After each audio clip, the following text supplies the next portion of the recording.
आज मैं यहाँ सक्सेस के बारे में बात करने आया हूँ। मैं कॉलेज जाता था, मैं दिन में 5 घंटे वर्कआउट करता था। मैंने कंस्ट्रक्शन कंपनी में भी काम किया क्योंकि उस टाइम बॉडी बिल्डिंग में पैसा नहीं था। मेरे पास फूड सप्लीमेंट्स और इक्विपमेंट्स खरीदने के लिए पैसे नहीं होते अगर मैं कंस्ट्रक्शन में काम नहीं करता, तो वो मुझे करना पड़ा। साथ ही साथ कॉलेज भी जाता था और जिम भी करता था, और हफ्ते में 4 दिन नाइट्स में 8 से 12 बजे तक मैं एक्टिंग क्लासेस भी लेता था। और इतना सब करने के बावजूद मैंने 1 मिनट के लिए भी खाली टाइम निकाल के रिलैक्स करने का बहाना नहीं बनाया। 1 सेकंड भी मैंने वेस्ट नहीं किया। और यही रीजन है कि आज मैं यहाँ खड़ा हूँ। 20 साल की एज में मैं फर्स्ट टाइम लंदन चला गया और मिस्टर यूनिवर्स कॉन्टेस्ट जीता, वो भी as a youngest contestant of Mister Universe. और इतना सब कुछ मैं कर पाया हूँ क्योंकि मेरा एक गोल था, एक विजन था। अगर तुम्हारे पास एक गोल नहीं है, एक विजन नहीं है, तुम्हें पता नहीं चलेगा कि तुम्हें कहाँ जाना है, और फिर तुम भटकते रहोगे और कभी वहां नहीं पहुंच पाओगे जहां तुम्हें जाना है। एक सर्वे के हिसाब से 74% लोगों को अमेरिका में अपनी जॉब पसंद ही नहीं है, क्योंकि वो जॉब इसलिए नहीं कर रहे हैं क्योंकि वो उनकी ड्रीम जॉब है, या वो उस जॉब तक अपने पैशन को फॉलो करते हुए आए हैं। वो बिना किसी गोल के, बिना किसी डायरेक्शन के घूम रहे थे और सडनली उन्हें कई जॉब ओपनिंग दिखाई दी, अप्लाई कर लिया और वो सिलेक्ट हो गए। क्योंकि बिल्स पे करने के लिए काम तो करना ही पड़ता है। लेकिन जब काम करना शुरू किया तो ये एक बोरिंग रूटीन बन गया, मजा नहीं आ रहा था। अब क्या करेंगे ये लोग? सोच के देखो, सिर्फ 26% लोग अपने काम को पसंद करते हैं और पूरे पैशन के साथ में कर रहे हैं। लोग मुझे पूछते थे, जब वो मुझे घंटों हैवी वर्कआउट करते हुए देखते थे, कि आप 5-5 घंटे, 6-6 घंटे वर्कआउट करते हो, बट आपके फेस पर हमेशा एक स्माइल दिखाई देती है। जबकि दूसरे लोग जो आप जितनी मेहनत करते हैं, बट उनके फेस की 12 बज जाती है। ऐसा क्यों है? और मैं कहता था, मुझे बस अपना टारगेट दिखाई देता है, मैं उस टारगेट के लिए ये सब करता हूँ, और मुझे ये थकान होती नहीं है, बल्कि खुशी होती है, और इसीलिए हमेशा एक स्माइल रहती है। मेरे सामने मिस्टर यूनिवर्स का एक गोल था। मेरा हर रेपुटेशन, हर सेट ऑफ एक्सरसाइज मुझे उस गोल की तरफ एक स्टेप और पास ले जाता था। मैं रात को सो नहीं पाता था एक्साइटमेंट के कारण। सोचता रहता था कि कब फिर से जिम जाकर वो 500 पाउंड स्क्वाट्स कर पाऊंगा। मैं एक्साइटेड रहता था हर दिन जाकर वो 500 पाउंड बेंच प्रेस करने के लिए। मैं चार्ज रहता था ये सोच के कि कितना जल्दी सुबह हो और मैं सिटअप्स के 2000 रेपिटेशंस फिर से कर पाऊंगा। एक चीज मैं आपको बता दूं कि अपने गोल को विजुअलाइज करने से और उसके पीछे फोकस्ड तरीके से फॉलो करते रहने में एक तरह का मजा आने लगता है। फिर वो दौड़ भाग थकान नहीं, मजा देती है।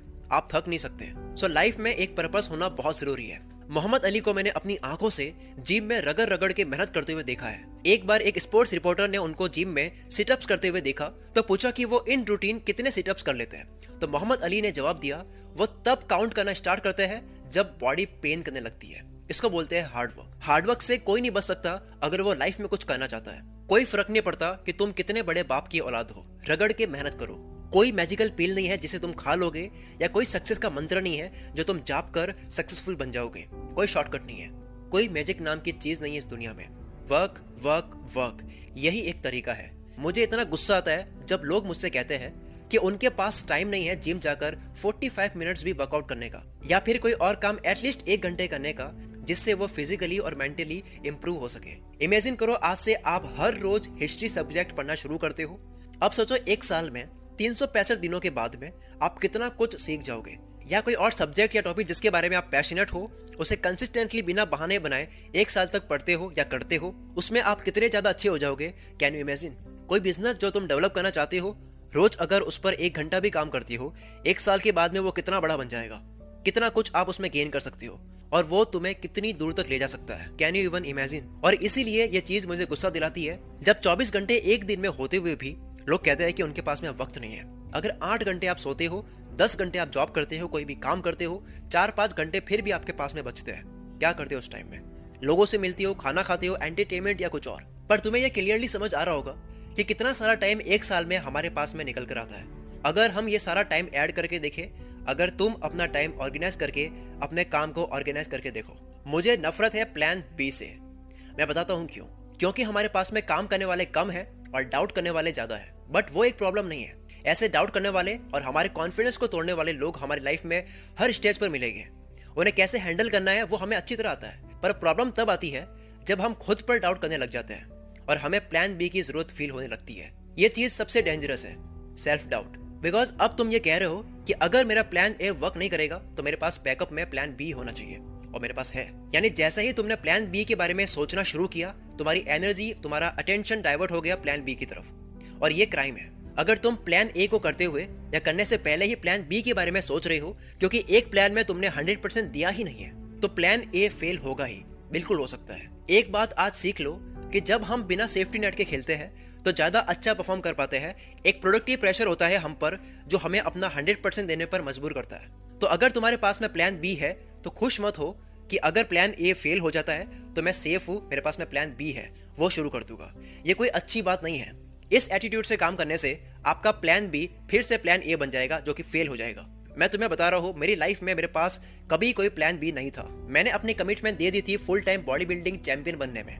मैंने फुल कमिटमेंट की खुद से कि मैं अमेरिका में सर्वाइव करके दिखाऊंगा। मैंने फुल कमिटमेंट की खुद से कि मैं शो बिजनेस यानी फिल्म्स में आऊंगा, और वो भी लीडिंग रोल्स में। मैं हार्डवर्क करूंगा, तब तक करूंगा जब तक कि मैं अपने गोल को अचीव नहीं कर लेता। सेम रूल मैंने पॉलिटिकल करियर में भी फॉलो किया। सो मेरी मानो तो प्लान बी मत रखो, खुद का ही नुकसान कर रहे हो और अपने सक्सेस के चांसेस को और कम कर रहे हो। और लोग क्यों प्लान बी रखते हैं पता है? क्योंकि उन्हें डर लगता है कि प्लान ए फेल हो गया तो क्या होगा। एक बात बता दूं, हारने से मत डरो, क्योंकि फेल होने में कोई बुराई नहीं है। बड़े से बड़ा आदमी जिसके बारे में तुमने सुना है वो कई बार फेल होने के बाद वहां पहुंचा है जहां वो आज है। तुम्हें फेल होना ही पड़ेगा अगर सक्सेस की सीढ़ियां चढ़नी है। ऐसा कोई सक्सेसफुल इंसान नहीं है जो फेल नहीं हुआ हो। जो हार नहीं सकता वो जीत भी नहीं सकता। बास्केटबॉल प्लेयर माइकल जॉर्डन से एक बार इंटरव्यू में पूछा गया कि आज आप वर्ल्ड के ग्रेटेस्ट बास्केटबॉल प्लेयर हो, how does it feel? Michael Jordan ने कहा, वेल आप मेरी सक्सेस के बारे में बात कर रहे हो, आपने मेरे फेलियर्स का जिक्र नहीं किया।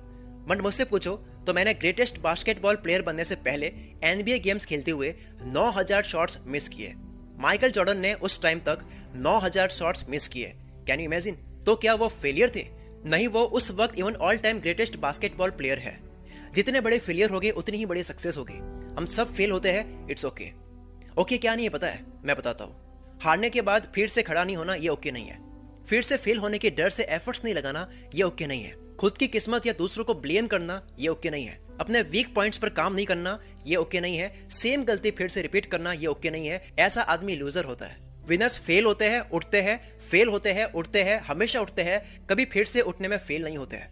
वही असली विनर है। मैं खुद बॉडी बिल्डिंग कॉम्पिटिशन में फेल हुआ हूँ, वेट लिफ्टिंग कॉम्पिटिशन में फेल हुआ हूँ, पावर लिफ्टिंग कॉम्पिटिशन में फेल हुआ हूँ। मैंने ऐसी मूवी भी की है जो किसी ने नहीं देखी, बकवास थी और बकवास रिव्यूज मिले।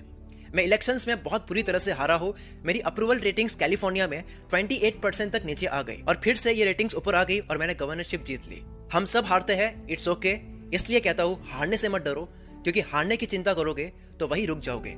हमेशा टेंशन में रहोगे, लाइफ में अच्छे डिसीजंस नहीं ले पाओगे और काम पर फोकस्ड नहीं रह पाओगे और लाइफ में कहीं नहीं पहुंच पाओगे। हारने के डर से आप वो कर ही नहीं पाओगे जो आप करना चाहते हो। So relax, it's okay if you fail, but फिर से अपनी जान लगा दो। जो भी तुम्हारे पास है सब लगा दो। आज नहीं तो कल, देर से ही सही, लेकिन सक्सेस को तुमसे कोई अलग नहीं कर सकता। सक्सेस तुम्हारी है।